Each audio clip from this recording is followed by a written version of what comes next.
Bonjour, je suis Olivier Clémence et tu écoutes Réussir mon e-commerce. Réussir mon e-commerce, c'est un podcast qui a pour mission d'aider les nouveaux e-commerçants et ceux qui sont déjà lancés à créer une entreprise rentable et bienveillante. Parce que je suis convaincu que ce sont les entreprises, quelle que soit leur taille, qui ont le pouvoir d'améliorer le monde dans lequel nous vivons.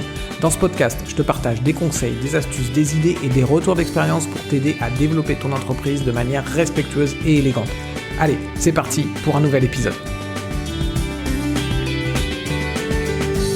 Salut, j'espère que tu vas bien. Dans l'épisode d'hier, je te donnais des conseils issus de mon expérience pour éviter de te détruire le dos en travaillant parce que c'est une problématique que tu risques de rencontrer si tu travailles assis devant ton ordinateur. C'est le mal du siècle et clairement, il faut faire attention à ça. Donc, n'hésite pas à aller écouter cet épisode si tu ne l'as pas encore écouté. Aujourd'hui, je voudrais finalement compléter cet épisode en te parlant du matériel que j'utilise au quotidien justement pour éviter d'avoir mal au dos. Et on va commencer tout de suite.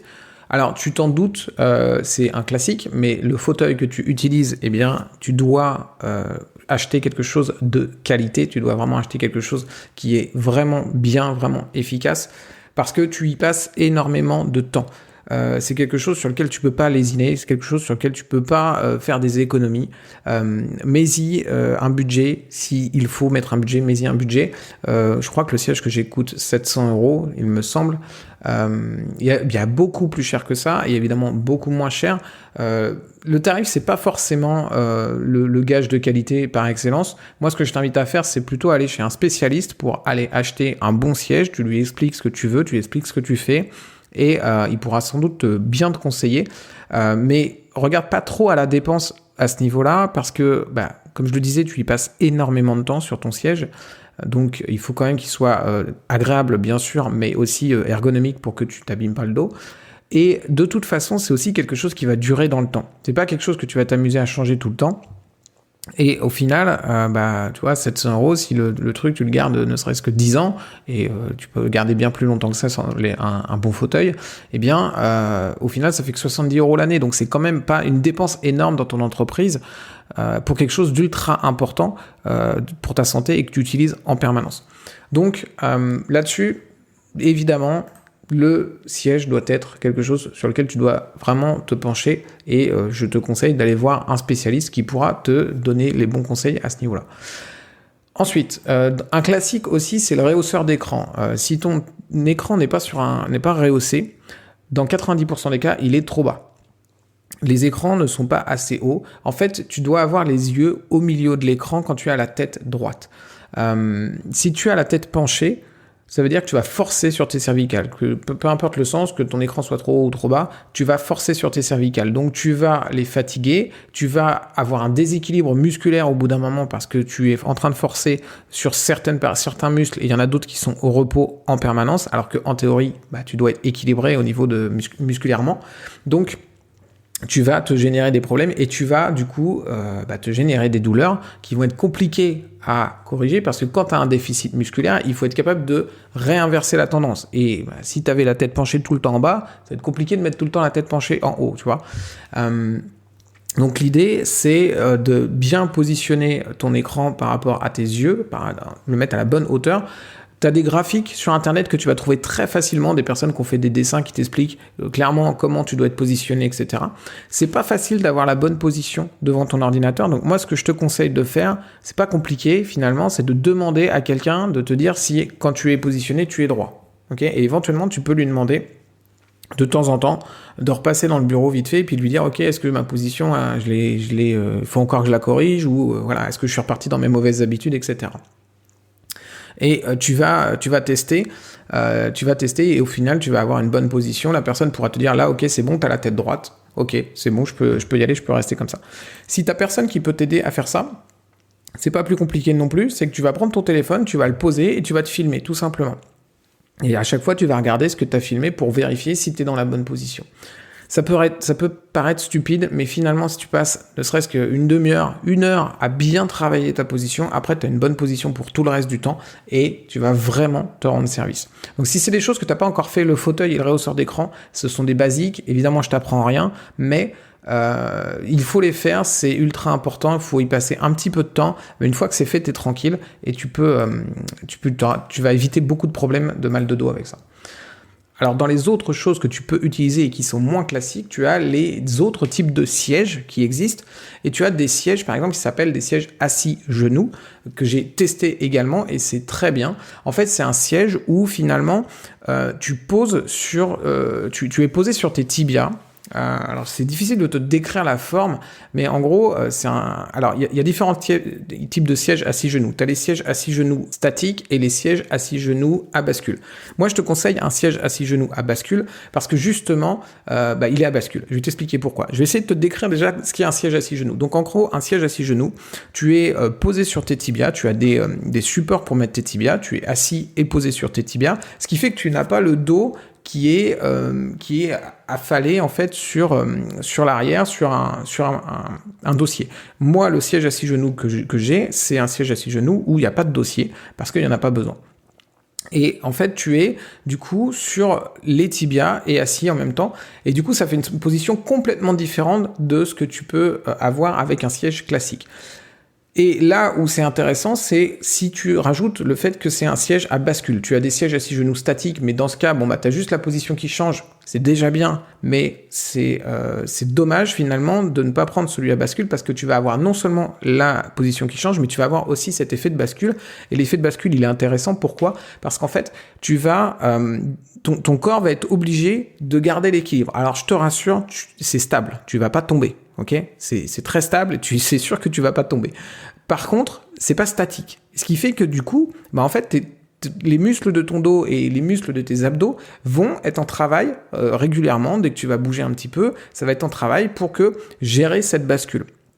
Et ça permet justement que ton corps travaille au lieu d'être complètement statique et de toujours avoir les mêmes muscles qui sont au repos ou d'autres qui travaillent. Parce qu'en fait, finalement, quand tu es statique, tu as des muscles qui travaillent, mais c'est toujours les mêmes.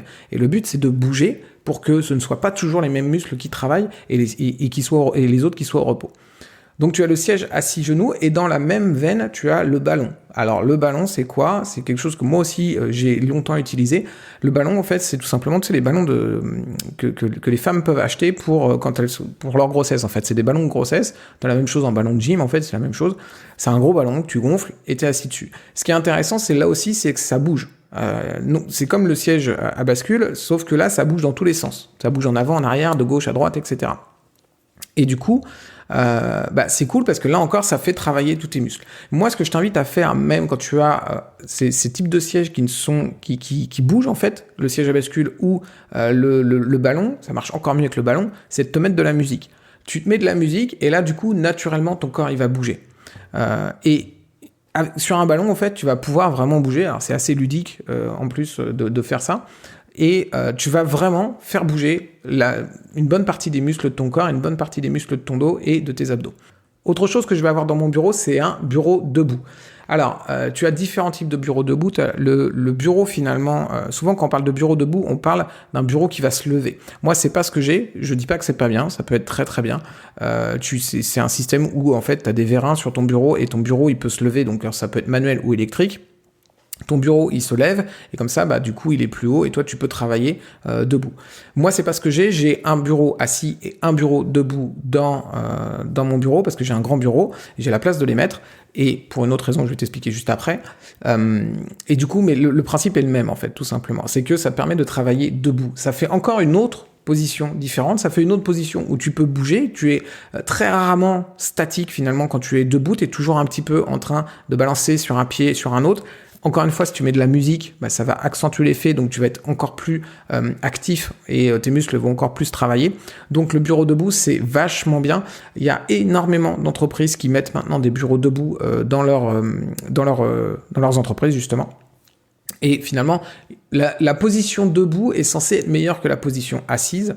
Alors là encore, tu trouveras des informations sur Internet sur le sujet et des graphiques qui vont t'expliquer combien ton dos doit supporter en poids selon ta position. Et en effet, debout, tu supportes beaucoup moins de poids que quand tu es assis. Maintenant, ce qui est sûr, c'est que dans tous les cas, une position toujours la même quand tu travailles, c'est pas bon. Donc, tout le temps debout ou tout le temps assis, à mon sens, c'est pas forcément la solution. C'est bien de pouvoir alterner, mais si tu ne dois avoir qu'une seule position, eh bien, a priori, la position debout est meilleure.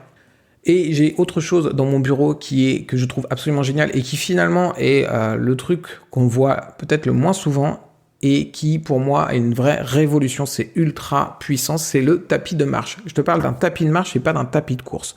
Le tapis de course, c'est clair, c'est pour faire du sport, etc. Et dans ton bureau, c'est peut-être pas le meilleur endroit pour faire du sport, mais le tapis de marche, c'est comme un tapis de course, sauf que t'as pas les barres sur les côtés, donc déjà ça prend pas de place en hauteur. Et en fait, l'intérêt, c'est que justement, moi, je l'ai glissé sous mon bureau debout.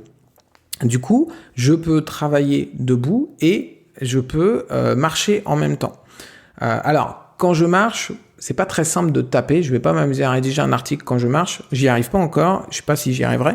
Mais en tout cas, je peux faire plein de choses en marchant avec mon clavier, ma souris sur mon bureau debout. Je peux regarder des vidéos et je regarde beaucoup de vidéos, que ce soit pour de la formation ou pour d'autres choses. Je peux faire des pauses et justement, je peux regarder aussi des vidéos, écouter quelque chose en marchant sur mon bureau debout. Et je lis aussi très souvent sur mon téléphone ou sur un livre classique en marchant en même temps. Là encore, le but, tu l'as compris, c'est de faire bouger tes muscles, de faire bouger les muscles du dos, des abdos, etc.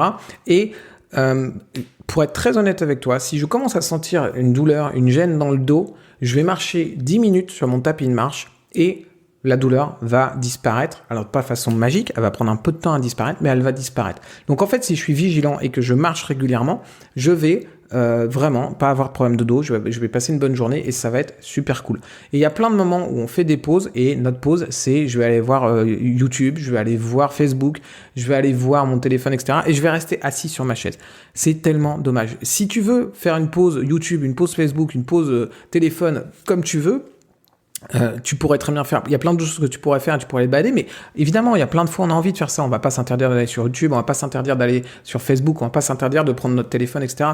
Mais si on peut le faire en marchant, c'est tellement mieux. Et du coup, le tapis de marche, c'est cool, tu peux le faire. C'est pas comme marcher dans la rue où, si tu regardes ton téléphone, tu vas te prendre un poteau. Là, tu peux marcher et tu vas rien te prendre du tout parce que, tu es sur un tapis de marche, tout bêtement. Alors ça demande un petit peu de pratique au départ. Tout le monde n'est pas à l'aise au départ sur le tapis de marche, mais une fois que tu as chopé le truc, franchement, ça se fait tout seul. Tu as différentes vitesses. Encore une fois, c'est pas un tapis de course, tu pourras pas courir dessus. Je te mettrai le lien vers le tapis de marche que moi j'utilise, qui est très bien. Ça fait plus de 2 ans que je l'ai et j'ai aucun problème avec. Et en plus, en termes d'entretien, c'est cool, t'as vraiment pas grand chose à faire. T'as juste un peu un produit à mettre une fois de temps en temps, genre tous les 3 mois, et ça prend 2 minutes à faire. Donc franchement, en termes d'entretien, c'est nickel. Et en plus, c'est assez petit, donc si tu veux le ranger, alors moi je le range pas, mais si tu veux le ranger, tu peux le placer sous un canapé ou sous un lit. C'est pas très haut, je sais plus combien ça fait, mais ça rentre complètement sous un canapé ou sous un lit. Pourquoi moi je le range pas ? Parce qu'en fait je veux qu'il soit dispo en permanence, donc c'est pour ça que je l'ai installé avec mon bureau debout, etc. Et que du coup c'est beaucoup plus pratique pour moi. Et évidemment, l'autre avantage du tapis de marche, c'est que si tu veux marcher tous les jours, mais qu'il pleut dehors, eh bien, tu vas pas pouvoir aller marcher. Et là, le tapis de marche, peu importe le temps qu'il fait, tu pourras toujours marcher. Et donc, tu n'as plus vraiment d'excuses de te dire, j'ai pas réussi à marcher aujourd'hui. Là, tu as ton tapis de marche, tu peux marcher autant que tu veux. Dernière chose que je vais utiliser, c'est tout bête, mais c'est un podomètre. Alors, tu peux acheter un podomètre, tu peux avoir ton téléphone qui va faire podomètre, tous les téléphones font podomètre maintenant, tu le gardes simplement dans ta poche, ou une montre connectée. Moi, j'aime bien la montre connectée, parce que en fait, elle a une fonction, sur ma montre connectée, elle a une fonction qui permet aussi de me dire quand est-ce que je suis trop statique, ça fait trop longtemps que je bouge pas. Alors, j'en sais rien, peut-être que les téléphones le font aussi, peut-être que les podomètres le font aussi, peu importe, mais c'est vachement bien aussi d'avoir cette option parce qu'à un moment donné, elle va vibrer, et elle va me dire attention, tu bouges plus depuis X temps, il faut que tu ailles bouger. Donc c'est bien d'avoir ce rappel-là parce que parfois tu es à fond dans le boulot et puis tu oublies le truc en fait, tout simplement. Et ce qui est intéressant, évidemment, c'est que le podomètre, il va compter ton nombre de pas. Et en fait, tu es censé faire, si tu regardes encore une fois sur Internet un petit peu, tu es censé faire quelque chose comme 10 000 pas par jour. Je suppose que ça dépend de chaque personne, mais en tout cas, on ne doit pas être loin des 10 000 pas pour à peu près tout le monde. Et si tu travailles sur un ordinateur et que tu ne fais pas un effort particulier pour marcher, tu es très très loin des 10 000 pas par jour. Je t'invite à faire le test. Prends ton téléphone, mets-le dans ta poche, tu le gardes dans la poche toute la journée et tu lui demandes de compter ton nombre de pas. Et si ton téléphone dit pas n'importe quoi, parce qu'il y a des téléphones qui ont une fonction podomètre qui marche moyen, mais si ton téléphone dit pas n'importe quoi, tu vas voir que tu vas être extrêmement loin des 10 000 pas par jour. Tu vas être aux environs des 2 500 pas. Ce qui est vraiment pas énorme. C'est-à-dire que tu es à peine à un quart de ce que tu dois faire dans la journée. Et 10 000 pas par jour, c'est vraiment pas énorme. Ça doit correspondre à quelque chose comme 1 heure de marche dans la journée. Donc, si tu ne marches pas au moins 1 heure dans toute ta journée, et ça comprend toute ta journée, ça veut dire quand tu vas aux toilettes, quand tu vas te faire un thé, quand tu vas te faire un café, quand tu vas aller acheter du pain ou quand tu vas déposer tes enfants à l'école, tout ça, ça compte dans ta journée. Mais tu vas voir que si tu ne fais pas tout ça, et si tu ne te bouges pas, volontairement, tu seras très loin des 10 000 pas par jour. Donc ça veut dire qu'au final, tu auras marché quelque chose comme une quinzaine de minutes dans toute ta journée. C'est vraiment pas suffisant et ton corps a besoin que tu marches beaucoup plus. Donc, avoir un podomètre et vérifier tous les jours combien on a marché, ça prend 15 secondes et ça permet de se dire, oula, ça fait 3 jours que je marche pas du tout, il faut que je me bouge, il faut que je m'active un petit peu et que j'aille faire un tour sur mon tapis de marche. Voilà, j'espère que cet épisode t'a plu et qu'il va t'aider à ne pas avoir mal au dos en travaillant sur ton ordinateur. Si ça t'a plu, n'hésite pas à laisser une note et un commentaire sur Apple Podcast. Si tu es sur une autre plateforme qui ne permet pas de laisser une note, eh bien tu peux toujours partager cet épisode à des personnes qui en auraient besoin, des personnes qui ont peut-être mal au dos. C'est peut-être une personne qui a mal au dos et qui du coup cherche des solutions. Eh bien tu peux éventuellement lui conseiller d'écouter cet épisode. Elle trouvera peut-être une solution parmi les conseils que j'ai donnés et parmi les outils que j'utilise. Tous les outils dont j'ai parlé, ce sont des outils que j'utilise et que j'ai testés pendant longtemps et donc je suis convaincu de l'efficacité. Encore une fois, je ne suis pas médecin, mais c'est simplement un retour d'expérience. Je te dis à très vite pour un prochain épisode. Ciao!